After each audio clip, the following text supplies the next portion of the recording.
Hello friends, this is Alia and welcome to my YouTube channel exam preparation. तो कैसे हैं आप सब लोग? आई होप सब लोग अच्छे होंगे। आज हम बात करने वाले हैं आपका सीडीपी का मोस्ट इम्पॉर्टेंट टॉपिक जीन पियाजे का संज्ञानात्मक विकास का सिद्धांत। तो जो आपका ये जीन पियाजे का संज्ञानात्मक विकास का सिद्धांत है, इसमें आपके सीटेट के पेपर में 5 से 6 क्वेश्चन इस टॉपिक से आने ही आने हैं। मतलब हर बार जो आपका सीटेट का पेपर होता है उसमें जीन पियाजे के संज्ञानात्मक विकास के सिद्धांत से आपके हर बार 5 से 6 क्वेश्चन 100% आते हैं। और जो इन्होंने जो अवस्थाएं बताई हैं, विकास की जो अवस्थाएं बताई हैं, 4 अवस्थाएं, उसमें से भी आपके 100% क्वेश्चन आते ही आते हैं। तो आप अच्छे से इस सिद्धांत को आप अच्छे से रट लीजिए, बिल्कुल अपने दिमाग में फंसा लीजिए, क्योंकि आपके 4 से 5 नंबर इसी टॉपिक से मिल जाएंगे आपको। ठीक है, और आप वीडियो को अच्छे से देखेंगे तो आपका क्या है, कोई क्वेश्चन गलत नहीं होगा, क्योंकि आज की वीडियो में मैं आपको काफ़ी अच्छे से ये पूरा एक्सप्लेन कर दूँगी ताकि आपको दोबारा ये पढ़ने की ज़रूरत ही ना पड़े। ठीक है, तो आप कॉपी और पेन लेके बैठो, जिससे क्या है आप बिल्कुल जो आपकी इम्पोर्टेंट चीज़ें हैं आप उसे नोट डाउन कर लो। ठीक है, तो आज हम बात करते हैं जीन पियाजे का संज्ञानात्मक विकास का सिद्धांत। ठीक है, तो जो आपके जीन पियाजे साहब थे वो आपके स्विट्ज़रलैंड के निवासी थे, और ये स्विट्ज़रलैंड के निवासी थे और ये थे क्या, मनोवैज्ञानिक चिकित्सक थे। ठीक है, स्विट्ज़रलैंड के निवासी थे और मनोवैज्ञानिक चिकित्सक थे, और इन्होंने संज्ञानात्मक विकास का सिद्धांत दिया। और संज्ञानात्मक विकास के सिद्धांत को हम 2 नामों से और भी जानते हैं। वो कौन कौन से हैं आपका? एक है आपका ज्ञानात्मक विकास और एक है आपका विकासात्मक विकास। ठीक है, तो संज्ञानात्मक विकास को ज्ञानात्मक विकास और विकासात्मक विकास भी कहते हैं।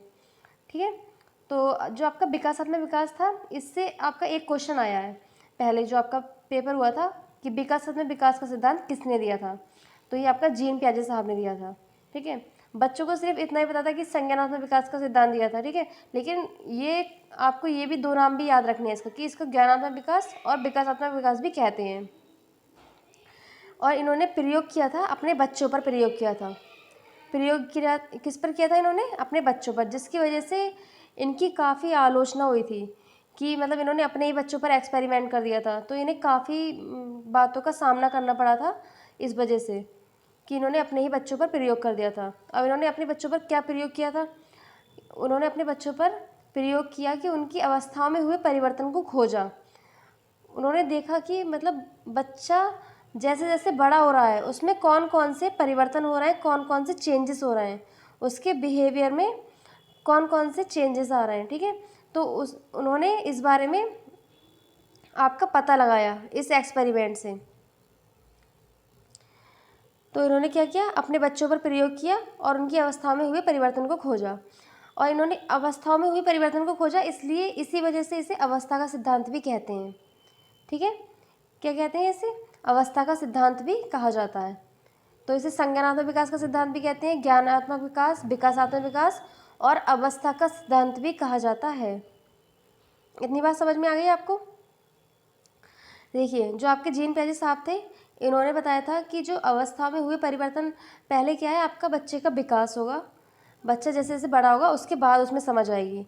लेकिन एक थे आपके वैज्ञानिक वाइगोस्की साहब, उन्होंने क्या कहा था कि बच्चा समाज से रह के सीखेगा, इसलिए पहले बच्चे में क्या है, समझ, जैसे बच्चा समझता जाएगा वैसे वैसे उसका विकास होता जाएगा। ठीक है, तो इन जीन पियाजे साहब और वाइगोस्की साहब में सिर्फ इतना ही डिफरेंस है कि इन्होंने इन चीज़ों को इतना बताया कि जीन पियाजे साहब ने कहा है कि पहले बच्चे का विकास होगा, उसके बाद उसमें समझ आएगी। और जो आपके वाइगोस्की साहब थे, उन्होंने कहा था कि बच्चा समाज में रह के सीखेगा और पहले बच्चा परिपक्व होगा, ठीक है, उसके बाद उसका विकास होगा। ठीक है, तो इसमें इतना सा डिफरेंस है, आपको कन्फ्यूज़ होने की ज़रूरत नहीं है। इसमें बच्चे बहुत ज़्यादा कन्फ्यूज़ हो जाते हैं कि जीन पियाजे का अगर क्वेश्चन आ गया तो वाइगोस्की लगा देते हैं, वाइगोस्की का क्वेश्चन आ जाता है तो जीन पियाजे साहब लगा देते हैं। ठीक है, तो आपका क्वेश्चन ऐसे आएगा कि मतलब जीन पियाजे साहब की कितनी अवस्थाएं दी थी विकास की, तो आपको बतानी है कितनी अवस्थाएं दी थी। ठीक है, और जीन पियाजे साहब की मतलब जो आपका विकास है, सिद्धांत है इसका, उसे और भी क्या कहते हैं, तो ज्ञानात्मक विकास कहते हैं, विकासात्मक विकास कहते हैं। ठीक है, अवस्था का सिद्धांत किसने दिया? तो अवस्था का सिद्धांत आपका जीन पियाजे साहब ने दिया। तो आपके इतनी बात आपको समझ में आ गई। तो अब आपका है संज्ञानात्मक विकास के चरण, मतलब जो विकास होता है उसके जीन पियाजे साहब ने 4 चरण बताए कि जो बच्चे का विकास होता है वो उसमें कौन कौन सी एज में कौन कौन सी अवस्थाएं आती हैं। तो पहली है आपकी इंद्रिय संवेदीगामक अवस्था, जो होती है आपकी जन्म से 2 वर्ष। ठीक है, पहली आपकी इंद्रिय संवेदीगामक अवस्था जो आपकी जन्म से 2 वर्ष। दूसरी है आपकी पूर्व संक्रियात्मक अवस्था, यह है आपकी 2 से 7 वर्ष। तीसरी है आपकी मूर्त संक्रियात्मक अवस्था, यह है आपकी 7 से 11 वर्ष। और चौथी है आपकी औपचारिक संक्रियात्मक अवस्था, यह है आपकी 11 से 15 वर्ष। तो ये आपकी 4 अवस्थाएं हो गई। और इन 4 अवस्थाओं से आपका 101% क्वेश्चन आता ही आता है कि आपके इस अवस्था में, जैसे आपकी इंद्रिय संवेदीगामक अवस्था है वो कब से कब तक होती है, तो जन्म से 2 वर्ष तक। या फिर जीन पियाजे साहब के अनुसार 2 से 7 वर्ष की अवस्था क्या कहलाती है, तो वो क्या कहलाती है आपकी पूर्व संक्रियात्मक अवस्था। या फिर जीन पियाजे साहब के अनुसार मूर्त संक्रियात्मक अवस्था की एज क्या होती है, तो कितनी होती है, 7 से 11 वर्ष होती है। ठीक है, तो अब हमने ये समझ लिया कि इसके 4 चरण होते हैं। अब हम एक एक इसके विकास के चरण को अच्छे से डिफाइन करते हैं। पहला है आपका संवेदीगामक अवस्था, जो होती है आपकी जन्म से 2 वर्ष या 0 से 2 वर्ष। इसमें क्या होता है, अब देखना, संवेदीगामक अवस्था है आपका, ठीक है, इसमें क्या है, बच्चा अभी छोटा है। ठीक है, 0 से 2 वर्ष है, इसका मतलब बच्चा अभी छोटा है। तो इसमें क्या होगा, बच्चा जो भी कार्य करेगा, जो बालक जो भी कार्य करेगा, इसमें संवेदी समझ होती है बच्चों को, मतलब जो आपकी इंद्रियां होती हैं ना, उससे काम करता है बच्चा। अब इंद्रियां कौन कौन सी होती हैं आपकी, आँख, नाक, कान, त्वचा, ये आपकी क्या हो गई, इंद्रियां हो गई। तो ये बच्चा क्या है, इससे काम करता है। अब जो इससे काम क्या करता है, गामक क्रिया करता है, जैसे पकड़ना, खेलना, चूसना, मतलब जो आपका खिलौना है, बच्चा खिलौने को पकड़ेगा, उससे खेलेगा। अब लिखेगा, लिखेगा कैसे, जो मतलब जन्म से 2 वर्ष का बालक लिखेगा कैसे, लिखने का मतलब है कि आप उसे अगर पेन दे देंगे उसके हाथ में, तो वो ऐसे ही कुछ भी ड्राइंग बनाएगा, ऐसे ऐसे ऐसे करके कुछ भी बनाएगा। तो ये हो गया आपका लिखना। तो आपका संवेदीगामक अवस्था में क्या है, 0 से 2 वर्ष है ये। और इसमें बच्चा जो भी कार्य करता है वो आपकी संवेदी समझ होती है इसमें, और इंद्रियों के उससे करता है, इंद्रियों की हेल्प से करता है जो भी काम करता है। इंद्रियां कौन कौन सी हैं, आँख, नाक, कान, त्वचा, इनसे करता है जो भी गामक क्रियाएं करता है। कौन कौन सी गामक क्रियाएं, पकड़ना है, जैसे खिलौनों को पकड़ना है, खेलना है, और लिखना है, खिलौनों को बार बार मुंह में देना है, तो उसे चूसना है। ठीक है, तो ये सब हो गया आपका गामक क्रियाएं। और एक क्वेश्चन आपका बहुत बार आया है कि बच्चा जीन पियाजे की अवस्था के अनुसार प्रकाश के प्रति सचेत कौन सी अवस्था में होता है, तो वो है आपकी संवेदीगामक अवस्था, जो है आपकी जन्म से 2 वर्ष। तो इसमें क्या होता है, बच्चा प्रकाश के प्रति सचेत होता है बहुत, मतलब प्रकाश के प्रति सचेत का मतलब है कि जैसे ही उस पर लाइट डली, जैसे हमने टॉर्च डाली बच्चे पे, तो क्या होता है, एकदम चौंक जाता है वो। या फिर एकदम बहुत सारी लाइट्स देखता है, बहुत सारा प्रकाश देखता है, तो एकदम चौंक जाता है, एकदम देखने लगता है, अपनी आंखें चिमचिमाने लगता है। ठीक है, तो ये हो गया आपका प्रकाश के प्रति सचेत। तो इतनी बात समझ में आ गई आपको कि बच्चा प्रकाश के प्रति सचेत कौन सी अवस्था में होता है जीन पियाजे के अकॉर्डिंग, वो है आपकी संवेदीगामक अवस्था। तो संवेदीगामक अवस्था समझ में आ गई आपको। और संवेदीगामक अवस्था को इंद्रियगामक अवस्था भी कहते हैं। ठीक है, ये भी आप नोट डाउन कर लेना कि इसको इंद्रियगामक अवस्था भी कहते हैं, इंद्रियगामक अवस्था। तो ये हो गई आपकी संवेदीगामक अवस्था। नेक्स्ट है हमारी पूर्व संक्रियात्मक अवस्था। पूर्व संक्रियात्मक अवस्था ये हमारी कितनी है, 2 से 7 वर्ष। अब बच्चा क्या है, अब थोड़ा बड़ा हो जाता है इसमें। ठीक है, तो इसमें 2 से 7 वर्ष है पूर्व संक्रियात्मक अवस्था। इसमें क्या है, बच्चा थोड़ा बड़ा हो गया अब। तो इसमें क्या करता है बच्चा, जो बालक है पड़ोसी बच्चों के साथ खेलता है। ठीक है, बालक चित्रों का प्रयोग, शब्दों का, प्रतीकों का प्रयोग करता है। ठीक है, प्रतीकात्मक खेल, लुका छुपी, प्रतीकात्मक खेल मतलब लुका छुपी वगैरह खेलता है। ठीक है, तो इसमें क्या है, 2 से 7 वर्ष में बच्चा पड़ोसी बच्चे के साथ खेलता है, चित्रों का प्रयोग करता है, प्रतीकों का प्रयोग करता है, और आपके प्रतीकात्मक खेल खेलता है। प्रतीकात्मक खेल है आपके लुका छुपी वगैरह खेलता है। ठीक है, और सही अनुपात का अंतर नहीं कर पाता। अब यहाँ से क्वेश्चन एक आता है कि बच्चा जीन पियाजे की अवस्था के अनुसार सही अनुपात का अंतर कब नहीं कर पाता है, तो वो किस में नहीं कर पाता है, पूर्व संक्रियात्मक अवस्था में। अब सही अनुपात का अंतर कैसे नहीं कर पाता है? जैसे बच्चे से आपने कह दिया कि ये 1 किलो आपकी रुई है और ये 1 किलो आपका लोहा है, तो ये जो आपका 1 किलो रुई है, तो रुई आपकी देखने में क्या है, वो उसका देखने में वो बड़ी लगेगी, ज़्यादा लगेगी, ठीक है, लेकिन आपका लोहा तो आपका थोड़ा सा लगेगा। तो अगर आप बच्चे से पूछेंगे कि इसमें से क्या ज़्यादा है, तो वो आपको बताएगा कि रुई ज़्यादा है। तो हमें आपको पता है कि ये दोनों कहीं ना कहीं पता है हमें कि ये भी 1 केजी है और ये भी 1 केजी है, मतलब दोनों इक्वल हैं, लेकिन बच्चे को नहीं पता है। बच्चा क्या है, सही अनुपात का अंतर नहीं कर पाएगा, उसे जो चीज़ बड़ी दिखेगी वो उससे ही ज़्यादा समझेगा। तो क्या है, बालक सही अनुपात का अंतर नहीं कर पाता है। इस अवस्था में बालक सही प्रकार का चित्र नहीं बना पाता है। देखिए बच्चा है, इसमें चित्र काफ़ी बनाएगा, ठीक है, काफ़ी इसमें ड्राइंग वगैरह काफ़ी करेगा, लेकिन सही से नहीं कर पाता है वो। और इसमें क्या है, सजीवता के लक्षण देखने को मिलते हैं बच्चे में। अब सजीवता के लक्षण क्या देखने को मिलते हैं, क्या है, बच्चे ये सोचते हैं कि जो हमारी गुड़िया है, मतलब उसे चोट ना लग जाए, मतलब कहीं ना कहीं वो ये सोचते हैं कि जो हमारा खिलौना है वो जिंदा है, ठीक है, क्या है, उसमें भी जीवन है, वो ये सोचते हैं। अब बच्चे की जो खिलौना गिर जाए तो वो क्या है, उससे कहते हैं कि अरे चोट तो नहीं लग गई, ये नहीं हो गया, वो नहीं हो गया, ठीक है, तो उस पर क्या है, वो मरहम उसके लगाते हैं। तो क्या है, कहीं ना कहीं उसमें क्या है, सजीवता के लक्षण देखने को मिलते हैं बच्चे में। तो ये हो गई हमारी पूर्व संक्रियात्मक अवस्था।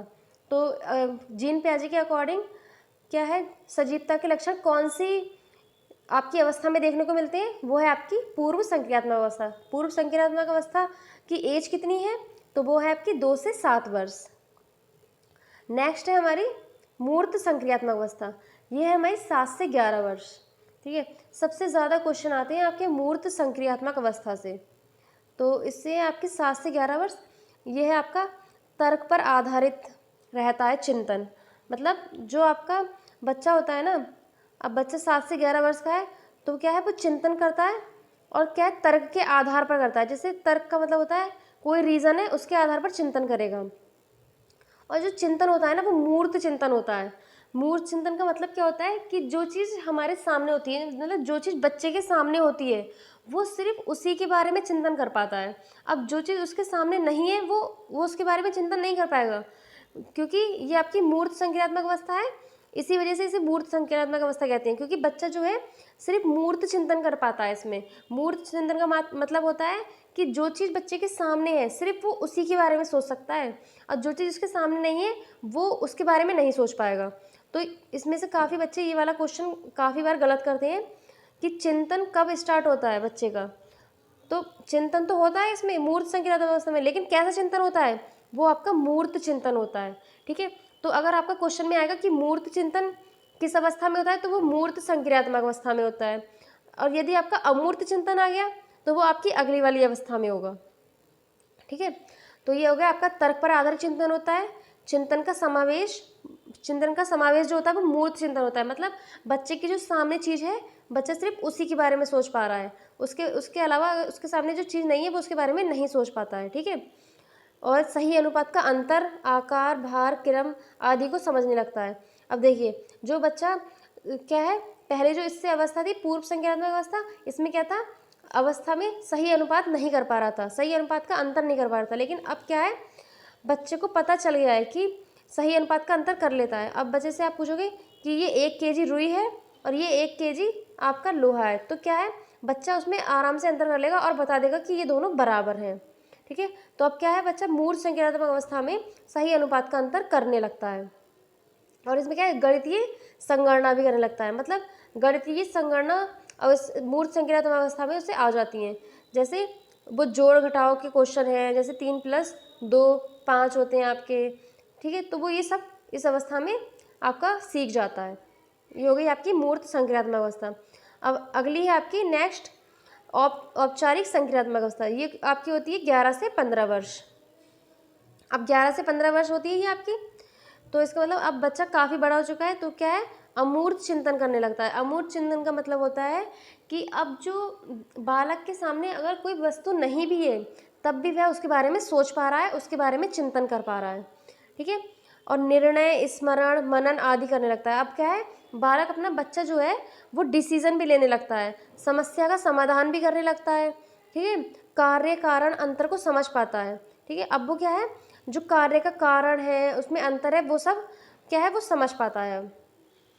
तो ये आपकी औपचारिक संक्रियात्मक अवस्था। तो इसमें क्या है, आपको ये समझ में आ गई। आई होप, मुझे लगता है कि आपको ये चारों अवस्थाओं में अब कोई भी आपको डाउट नहीं रहा होगा, क्योंकि मैंने आपको इसमें एक का एक पॉइंट आपका अच्छे से लिखा है, और जहाँ से क्वेश्चन आते हैं वो सारे मैंने पॉइंट आपको बता दिए हैं, ठीक है। और एक जीन पियाजे साहब का एक स्टेटमेंट था, वो भी बहुत इंपॉर्टेंट स्टेटमेंट है, वो भी आप देख लीजिए। सीखने का अर्थ ज्ञान का निर्माण करना है। ये स्टेटमेंट आपका काफ़ी बार आया है पेपर में कि ये किसने कहा है, तो ये आपका कहा है पियाजे साहब ने, कि सीखने का अर्थ ज्ञान का निर्माण करना है। ये आपका क्या है, पियाजे साहब ने, ठीक है। और एक और स्टेटमेंट कहा है, वो कौन सा है आपका, कि जो हमारे जो छोटे बच्चे होते हैं वो क्या है, नन्हे वैज्ञानिक होते हैं। बच्चे नन्हे वैज्ञानिक होते हैं, ये आपका किसने कहा है, ये भी आपका जीन पियाजे साहब ने कहा है। तो आप ये अपनी कॉपी में नोट डाउन कर लेना, ठीक है। इसमें लिखा नहीं है, लेकिन मैं आपको बता रही हूँ कि जो आपका ये वाला स्टेटमेंट है, सीखने का अर्थ ज्ञान का निर्माण करना है, ये भी आपका जीन पियाजे साहब ने कहा है। और जो बालक नन्हे वैज्ञानिक होते हैं, ये किसने कहा है, तो ये भी आपका जीन पियाजे साहब ने कहा है। तो ये दो आपके स्टेटमेंट थे जो काफ़ी इंपॉर्टेंट थे, वो मैंने आपको बता दिए। और जो आपकी अवस्थाएँ थी, चारों अवस्थाएँ, वो भी मैंने आपको बता दी हैं। तो आप इसको अच्छे से एक बार और भी इस वीडियो को देख लेना दोबारा से, ताकि आपको ये सब अच्छे से याद हो जाए, ठीक है। और वीडियो अच्छी लगी हो आपको, तो आपको वीडियो को लाइक, शेयर और सब्सक्राइब ज़रूर करें, ठीक है।